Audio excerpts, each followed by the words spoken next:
Hello, I'm Gordana Dermody, and today I'm going to be presenting the Health Smart Homes and the Ecology of Readiness, Older Adults, Caregivers, and Connected Care.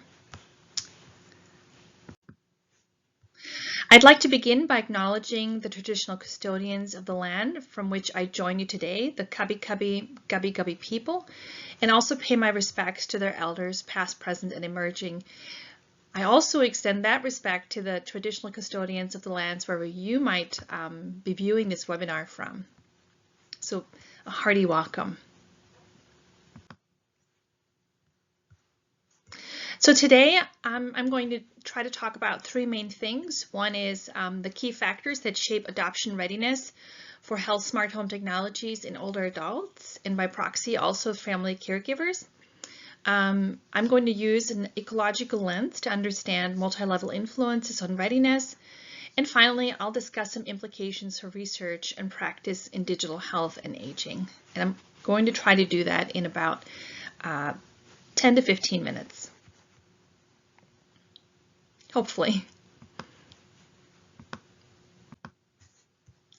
So most older adults definitely want to age in place, and as we know, older age is commonly associated with, the need for monitoring of chronic health conditions like congestive heart failure, COPD, and other conditions. And it's really important to think about the future as well, because there's going to be more reliance on digital health technologies, in particular the smart home, because there are going to be nurse and care worker shortages, as we've already experienced.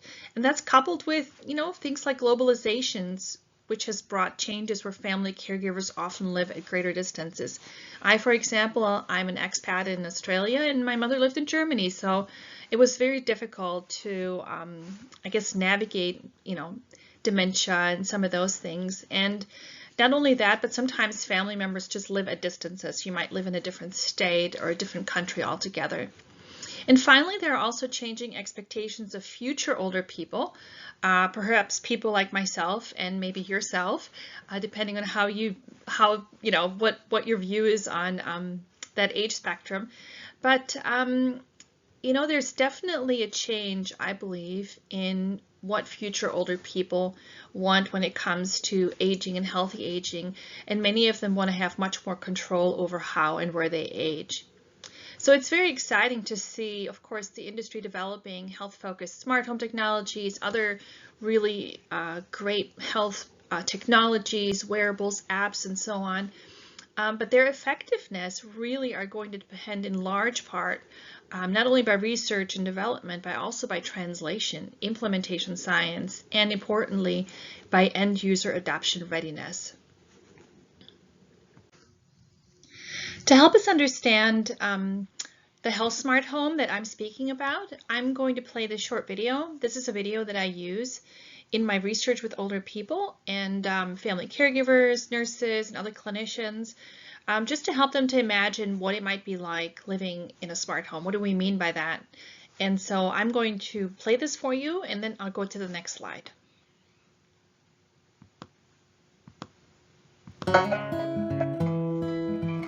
Our homes are more than bricks and mortar. A person's home represents memories, love, family, a place of comfort, and importantly, community. But as people get older, their health may not be what it used to be, and sometimes living at home can be at odds with declining health. Family members may be aware of the older person's health problems and question if it is safe for them to be living at home. What if there was a way for older people with chronic health conditions to live safely at home without family caregivers having to worry? Imagine if small sensors in the home could help watch over a person's well-being to make sure they are safe and healthy. Today, we're introducing a smart home called Hoekstra. This smart home focuses on health using smart sensors that are placed around the home to pick up on changes in health early on. This is possible because a person's movement tells a story about their health. The person in the video has just come home from the shops. The picture on the left shows how the smart sensors are turning red as the person puts away the items. Once the person gets to the far end of the kitchen, the sensors in the next room start to notice her movements. This video is an example of how smart sensors can notice the movements of a person in the home.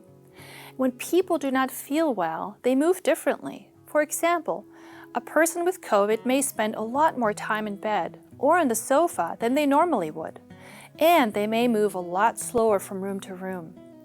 Noticing changes in the daily routines early is important because these changes could mean that health is declining and interventions are needed.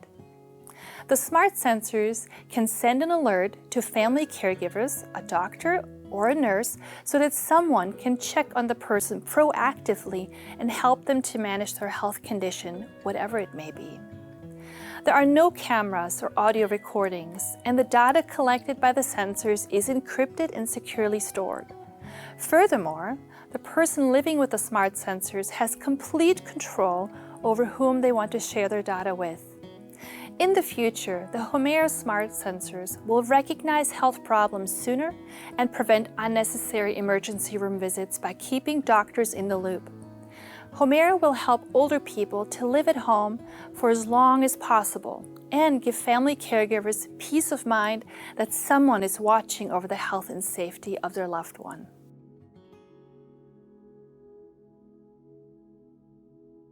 All right, I'm going to go to the next slide.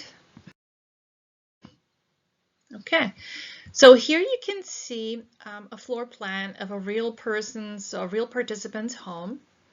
And you can see the blue areas here. You can see that's a temperature sensor. These are area sensors, kind of how we've embedded the sensors. When I mean embedded, we don't use any screws or no modifications have to be made to the actual house.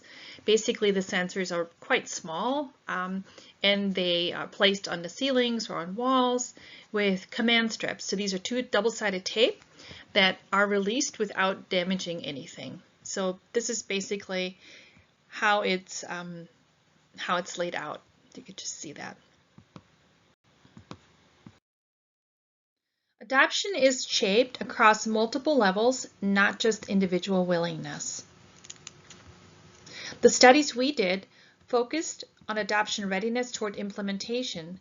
However, here we'll be approaching the findings through an ecological lens to better understand how readiness is shaped by individual, relational, and system-level influences.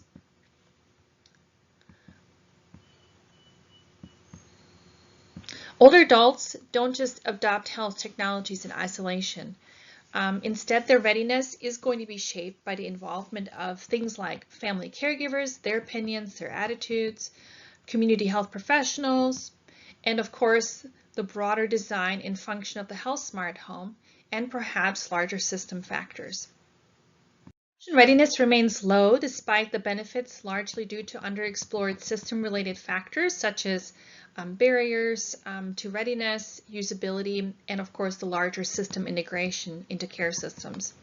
So the purpose of this qualitative exploratory study was to examine the factors that influenced older adults' readiness to adopt smart home technology. And so the goal of the research team was to learn about the older person's perspective of the health smart home so that clinicians, technologists, and the aged care industry could use this knowledge and tailor their technological and practical deployment of the smart home based on the needs and the desires of the older adult. So for this study, we had a total of 19 participants with an average age of about 80 years. And the majority of these participants were female, about 73%, and about 63% were married. And you notice that I've taken my camera off so you can have a view of the QR codes in case you want to head to that paper. So the two main questions were to really look into the factors that influence community-dwelling older adults' readiness to adopt, but then also to understand what their perceptions were about potential usefulness or concerns of integrating the smart home technology into their daily lives. So I was very surprised to find that older adults had never heard about the health smart home. So all the participants in this study reported that they've never heard of it. And the other one that was really surprising was that these older folks, they needed time to understand the Health Smart Home. I mean, it is a digital health technology, but I did not find anyone who was against it or didn't want to hear about it, didn't want to learn about it. But they did need a little extra time to help to understand it, because they needed to understand its purpose and what this would mean for them personally. So there was this kind of evolving understanding, and it was very interesting. They would make sense of it by posing hypothetical scenarios to try to understand how is this going to work. And autonomy and privacy was very important with older adults. They wanted to have autonomy over their own data and determine who gets to see their data. And some did express that they were a little bit worried about their family members perhaps using that data against them to try to make them go into a nursing home. And these were real fears that were expressed. And others believed that the data would help them when they needed to see the doctor or to advocate for what they might need. For example, one lady who was also the caregiver of her older adult who had dementia, she said that the doctor never believed her when she reported some changes in his cognition. He just thought she was this nagging wife, and all she was noticing was some real changes. And so it took 3 years for this husband to get diagnosed with dementia, and during that 3 years he could have potentially received medication that might have slowed things down a little bit. So that's just an example of what they said. They said, I would print it out and take it with me to my doctor so he believes me. All participants were willing to trade off a little bit of privacy if it meant that they could stay in their home longer. That was a very, very important point that was always made. And as they began to understand what the technology could do and what it could do for them, they were much more willing to say, okay, right, I'll trade off a little bit of this if I can keep living here. They also recognized the health and safety benefits, and most said that cost was an inhibitor. So they were very concerned about how expensive it might be and who's going to change the batteries or what maintenance was going to be required. And they also recognized that having the Health Smart Home installed could relieve family caregiver worry. So that was very insightful. So here's some of the actual statements. So here's one: remain in the house you've built and lived in with close connections to previous generations of family. So many memories. The home is part of you. Strong connection to family. Because at the age to change where you live would be a very traumatic event for them mentally at this time in their life. I wouldn't want to change residence at this time in my life. So how did older adults understand the benefits? And just think about the fact that older adults have spent the last 50 years adapting to technology. And we all are still adapting to technology, because every time you turn around, it's new and some new device is coming out or some new way of doing something is coming around. But most older people that I've spoken to are able to gain a good level of understanding, but they need to be given that opportunity to explore what the technology is, how it works, and how it could benefit them. But once they do, here's an example. I feel it's for our benefit that keeps a close check on us, and that if anything does go wrong, we know that we are looked at, and if there is help out there, no matter what happens, there's help out there. We are going to slow down, and you never know. I could have a fall or anything like that, and I know that there's help out there for me. We know we are getting older. If I went to the toilet, or either of us frequently, that would be picked up, that something is not right. Instead of us having to go to the doctor, you have a nurse calling and say, we've noticed there is something wrong. You could check and not upset them if they were touchy, referring to being checked up on by family members. Everyone's very busy these days, and this way they can check the smart home dashboard, and they don't have to waste time checking in on mother. I'm all for technology as long as it's easy enough to understand. So from an ecological perspective, it's important to understand that family caregiver readiness is also important, because if the family caregiver doesn't want to adopt it, it could mean that maybe their influence will extend to the older adults. So we informally hypothesized that family caregivers might be kind of a gatekeeper. Now, you understand it's an informal hypothesis, so we did not test this quantitatively. But if the family caregiver can be kind of a gatekeeper, they can encourage their older adult to adopt a smart home. And so most of the older adults enrolled in our studies usually ran the informed consent for the study by their family members to double check whether or not they should participate. So that's what made us think about that hypothesis. So what type of information was meaningful to caregivers? I mean, we had about 10 family caregivers, and this was during COVID, so it was a little bit tricky with recruitment. The average age was around 50, 90% were female, 80% were married, and these particular family caregivers did have higher incomes. So these were the questions that we're really looking to answer. What factors would influence their adoption readiness, and what would they consider when it comes to introducing the Health Smart Home to a care-dependent older person? And then what type of information was meaningful to family caregivers? So surprisingly, family caregivers seem to be much more concerned about the older adult thinking the sensors are like Big Brother. So that was a really big one. They were really worried about what the older person might think about this and that they might think they're being watched. And so that level of intrusiveness was of concern. And the family caregiver's adoption readiness seemed to hinge on the adoption readiness of their older person. And so they were very concerned and spent quite a bit of time on figuring out how they could sell the idea to their older adults, the idea of the smart home.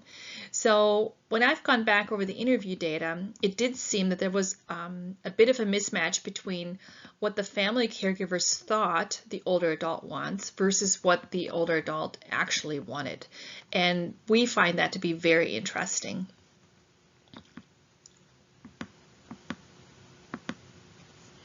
Family caregivers also described specific sensor data and things like toileting, showering, are they up and about, are they out of bed, how much sleep are they getting, and they were very specific that they would love to have an app that they could kind of use, and they did agree that cost was probably prohibitive, but they would be happy to help their older person, and all family caregivers agreed that the Health Smart Home could help reduce caregiver burden, as they described it, and reduce some stress levels as well.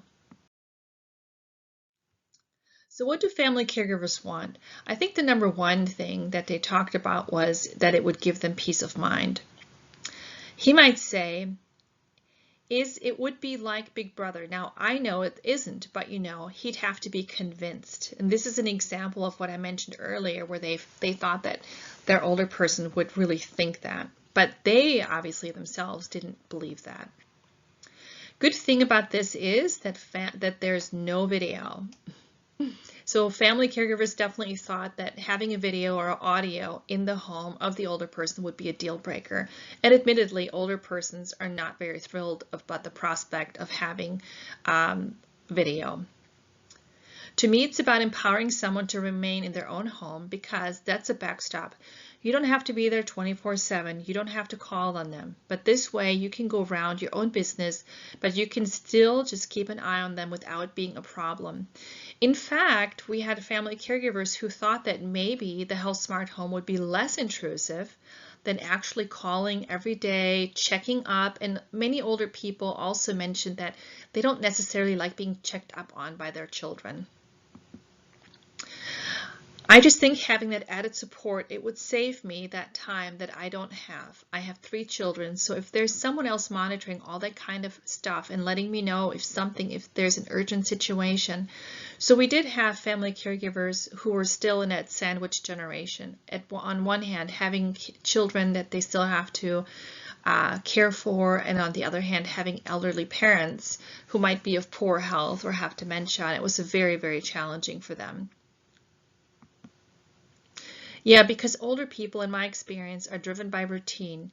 I knew exactly what my mother's routine was, and any slight alteration to that would be meaningful to me, much more to me than it would to a healthcare professional. That really spoke to the family caregivers having a good understanding of their older person's health background and really wanting to cooperate and collaborate with the health professionals that might be monitoring the health and well-being of their older person, say a home care nurse, for example.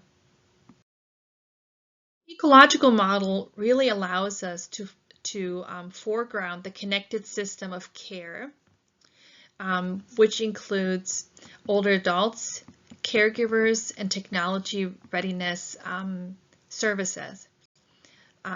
Technology readiness, different care services, which then reflects that, that more real world, I guess, in the interdependence of this whole adoption sphere. So it isn't just an older person adopting technology alone, but of course in negotiations with family, also health workers, and hopefully health services like home care services, for example. I think that that would be a really great place.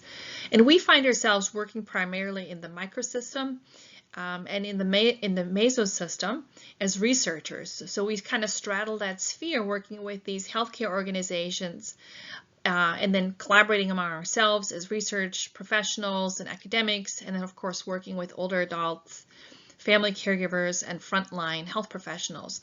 But as you know, there is that macrosystem piece as well. So the healthcare policy framework and health systems really broadly are really, really critical.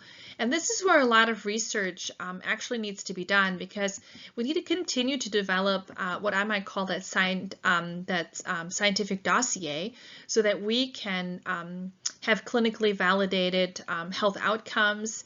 We have impacts from health economic analysis, and also we can validate the social value that living with the health smart home has potentially for our society. So adoption readiness is shaped by individual, relational, and system level factors, as we've briefly discussed here. And older adults and family caregivers must both perceive value and trust in smart home technologies. So readiness is, the way I see it, a precursor. It's a necessary precursor to engagement, particularly in behavior supporting systems. And in my view, the health smart home is definitely a system that can help remotely monitor someone's behavior in the house, which has direct links to the potential health changes in health, if you will. So the health smart homes aren't, I guess, how should I say, not standalone tools, but they would operate within a connected care ecology.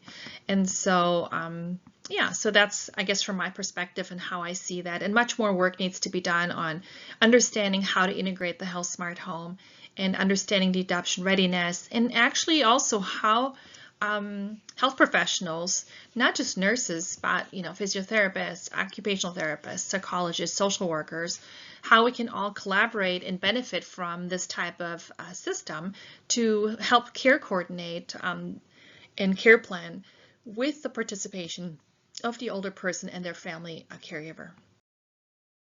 Thank you for taking time today, and please feel free to reach out to me if you'd like to get involved in my research, and I look forward to the discussion that we're going to have when we see each other. Thank you so much.